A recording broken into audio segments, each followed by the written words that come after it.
بسم الله الحمد لله والصلاة والسلام على رسول الله وعلى آله وصحبه ومن اهتدى بهدى أما بعد പരിശുദ്ധ ഖുർആൻ പാരായണത്തിലെ ഭംഗിയെ സ്വാധീനിക്കുന്ന ഒരു വലിയ ഘടകമാണ്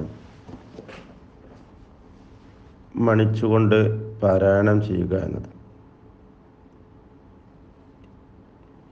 എവിടെയൊക്കെയാണ് ഉന്നത്ത് നൽകേണ്ടത്, എവിടെ നൽകാൻ പറ്റുകയില്ല, ഇതിൽ വളരെ പ്രധാനമായി അറിയേണ്ടതാണ് നമ്മൾ അഹ്കാമുൻ നൂനി സാക്കിന ഹുവ തൻവീൻ. എന്താണ് അന്നൂനു സാക്കിന, എന്താണ് തൻവീൻ? ഇതിൻ്റെ പ്രാഥമികമായ കാര്യങ്ങളാണ് കഴിഞ്ഞ ക്ലാസ്സിൽ നാം സൂചിപ്പിച്ചിട്ടുള്ളത്. സാക്കിനായ അല്ലെങ്കിൽ സാക്കിനത്തായ നൂനിനും തൻവീനിനും ഒരേ ശബ്ദം നൽകപ്പെടുന്നത് കൊണ്ട് തുല്യമായ നിയമങ്ങളാണ് രണ്ടിനുമുള്ളത്. ആ നിയമങ്ങൾ 4 എണ്ണമാണ്. അൽ ഇദ്ഹാർ, അൽ ഇദ്ഗാം, അൽ ഖൽബ്, അൽ ഇഖ്ഫ. ഖൽബ് അല്ലെങ്കിൽ ഇഖ്ലാബ് രണ്ടുപേരും പറയാം. ഇതും നാം സൂചിപ്പിച്ച കാര്യമാണ്.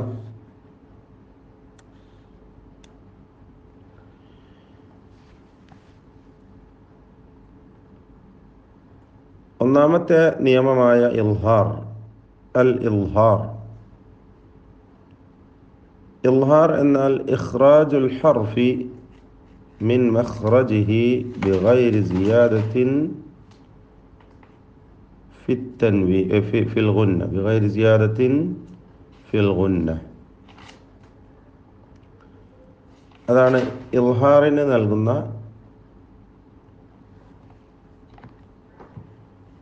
താരീഫ് അഥവാ നിർവചനം. അക്ഷരം വ്യക്തമായ വിധത്തിൽ അതിൻ്റെ മഖ്റജിൽ നിന്ന്, അക്ഷരം ഉദ്ദേശിക്കുന്നത് ഇൽഹാർ ചെയ്യപ്പെടുന്ന അക്ഷരം, അതിൻ്റെ മഖ്റജിൽ നിന്ന് കൂടുതൽ മണിക്കൽ നൽകാതെ, ഉന്നത്ത് നൽകാത്ത വിധത്തിൽ വ്യക്തമാക്കി ഉച്ചരിക്കുക. അതിന് മണിക്കൽ കൊടുക്കരുത്. മിൻ ഗൈരി ഗുന്ന ഔ മിൻ ഗൈരി സിയാദത്തിൻ ഫിൽ ഗുന്ന. ഇതാണ് ഇൽഹാറിൻ്റെ താരീഫ്. എന്നാൽ തുദ്ഹറു നൂനു സാകിനതു അവി തൻവീൻ ഇദാ അതാ ബഅദഹുമാ ഹർഫു മിൻ അഹ്റുഫിൽ ഹൽഖി സിത്ത.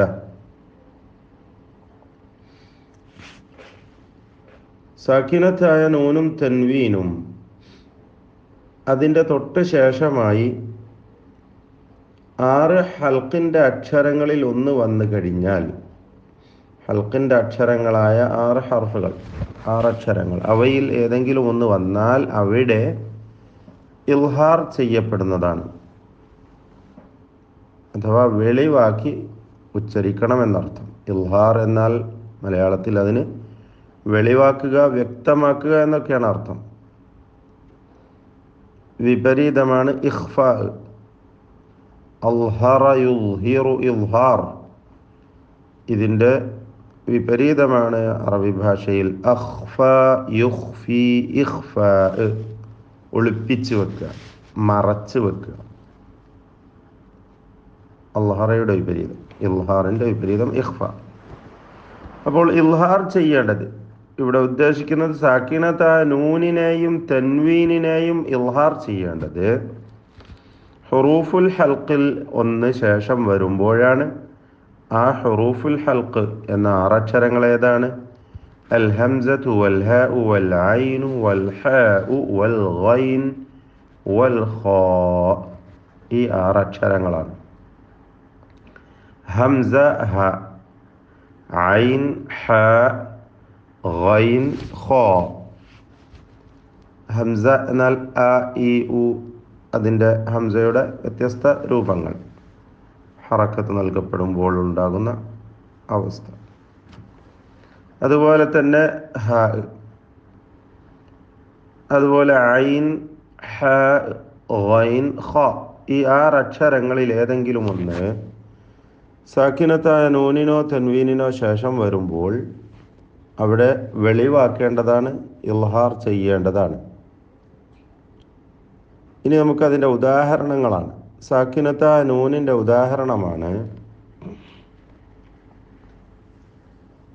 മൻ ആമന. മൻ ആമന സാക്കിനത്തായ നൂന് എന്ന് പറയുമ്പോൾ അത് ചിലപ്പോൾ ഒറ്റപ്പദത്തിലും വരാവുന്നതാണ്. യൻ ഔന എന്നൊക്കെ പറയുന്നത് പോലെ യൻ ഔന. ഇവിടെ രണ്ട് പദങ്ങളിലായിട്ടുള്ള ഉദാഹരണമാണ് മൻ ആമന. രണ്ടും തുല്യമാണ്. ഒറ്റപ്പദമായാലും വേറെ രണ്ട് പദങ്ങളിലായിക്കൊണ്ട് വന്നാലും നിയമം ഒന്നാണ്. തൻവീനിൻ്റെ ഉദാഹരണം കഫാരിൻ അസീം. നിങ്ങൾക്കും എൻ്റെ കൂടെ പറഞ്ഞു നോക്കാം. കഫാരിൻ അസീം അല്ലേ? കിതാബുൻ അൻസൽനാഹു എന്നൊക്കെ നമ്മൾ ഓതുന്നുണ്ട്. ഇഷ്ടം പോലെ ഉദാഹരണങ്ങൾ വേറെയുമുണ്ട്. ഹാഇൻ്റെ ഉദാഹരണമാണ് മിൻഹാദ്. ഇതും രണ്ട് പദങ്ങളിലായിട്ടാണ് സാക്കിനത്തായ നൂൻ ഹായിന് മുമ്പിൽ വന്നത്. ഒറ്റ പദത്തിൽ വന്നത് യൻഹൗന. യൻഹൗന അല്ലേ? അറഅയ്തല്ലദീ യൻഹാ. സൂറത്തുൽ അലഖിൽ നമ്മൾ ഓതലുണ്ട് യൻഹാ എന്നൊക്കെ ഓതും പോലെ ഇവിടെ മിൻഹാദ്. തൻവീനിൻ്റെ ഉദാഹരണം ഖൗമിൻ ഹാദ്. ഖൗമിൻ ഹാദ് ഇൽഹാർ ചെയ്യണം. ഐനിൻ്റെ ഉദാഹരണമാണ് ഒറ്റപ്പദത്തിൽ വന്നത് അൻഅംത. അൻഅംത. രണ്ട് പദങ്ങളിൽ വന്നത് മിൻ അലഖ്. മിൻ അലഖ്. തൻവീനിൻ്റെ ഉദാഹരണം സമീഉൻ അലീം. സമീഉൻ അലീം. ഹാഇൻ്റെ ഉദാഹരണമാണ് ഒറ്റപ്പദത്തിൽ വന്നത് വൻഹർ. ഫസല്ലി ലിറബ്ബിക വൻഹർ അല്ലേ? വൻഹർ. രണ്ട് പദങ്ങളിൽ വന്നത് മൻ ഹാദ്ദല്ലാഹ.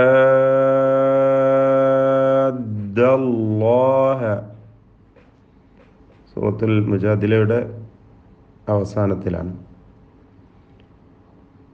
അപ്പോൾ ഇങ്ങനെ സാക്കിനൂന് ശേഷം ഹ വന്ന ഇൽഹാർ ചെയ്യുക. തൻവീനിൻ്റെ ഉദാഹരണമാണ് അലീമുൻ ഹകീം. അലീമുൻ ഹകീം. അടുത്തത് ഗൈനിൻ്റെ ഉദാഹരണം ഒറ്റപ്പദത്തിൽ വന്നത് ഫസയുൻഗിദൂൻ. ഫസയുൻഗിദൂൻ. രണ്ട് പദങ്ങളിൽ വന്നതിൻ്റെ ഉദാഹരണമാണ് മിൻ ഗിസ്ലീൻ. മിൻ ഗിസ്ലീൻ. തൻവീനിൻ്റെ ഉദാഹരണം മാഅൻ ഗദഖ. ഗദഖ അല്ലേ? ഗൈന് തൻവീനിന് ശേഷം വന്നു ഇൽഹാർ ചെയ്യുക. അവസാനമായി ഖാഇൻ്റെ ഉദാഹരണം മിൻ ഖൈർ. മിൻ ഖൈർ. ഒറ്റപ്പദത്തിൽ വന്ന ഉദാഹരണമാണ് വൽ മുൻഖനിഖ. തൻവീൻ വന്ന ഉദാഹരണമാണ് കർറത്തുൻ ഖാസിറ. കർറത്തുൻ ഖാസിറ. ഇപ്രകാരം സാക്കിനത്തായ നൂനോ തൻവീനോ ഹുറൂഫുൽ ഹൽക്കിൽ ഏതെങ്കിലും ഒന്നിനു മുമ്പിൽ വരുമ്പോൾ അവിടെ ഇൽഹാർ ചെയ്യണം, വെളിവാക്കി ഓതുകയാണ് വേണ്ടത്. വെളിവാക്കപ്പെടുന്ന ഇൽഹാറിൻ്റെ സന്ദർഭങ്ങളിൽ സാക്കിനത്തായ നൂനിന് മുകളിൽ വ്യക്തമായി സുക്കൂനിൻ്റെ ചിഹ്നം നമ്മുടെ ഖുർആനിൽ ഒരു ഖാഇൻ്റെ തലപ്പ് എന്നാണ് അതിന് പേര് പറയപ്പെട്ടിട്ടുള്ളത്. സുക്കൂനിൻ്റെ അടയാളമായ ഖാഇൻ്റെ തല, വദ്ഉ റഅ്സിൽ ഖാഇ മിൻ ഗൈരി നുഖ്ത, അത് പുള്ളിയില്ലാത്ത വിധത്തിൽ ഖാഇൻ്റെ തല കൊടുത്തിരിക്കുന്നു. അങ്ങനെ സുക്കൂൻ്റെ ചിഹ്നം വ്യക്തമായി എഴുതപ്പെട്ടാൽ തന്നെ നമുക്ക് ഉറപ്പാണ് അവിടെ ഇൽഹാറാണ്, വെളിവാക്കുകയാണ് വേണ്ടത് എന്ന്. എന്നാൽ തൻവീൻ എഴുതുമ്പോൾ ഇപ്രകാരമാണ് എഴുതുക: തൻവീൻ ബിദ്ദമ്മ, ദമ്മയുടെ തൻവീൻ അല്ലെങ്കിൽ ദമ്മൻ്റെ തൻവീൻ, ഒരു ദമ്മ് ഇങ്ങനെയും മറ്റേ ദമ്മ് മുകളിൽ വളച്ചിട്ടുമാണ് എഴുതിയിട്ടുണ്ടാവുക.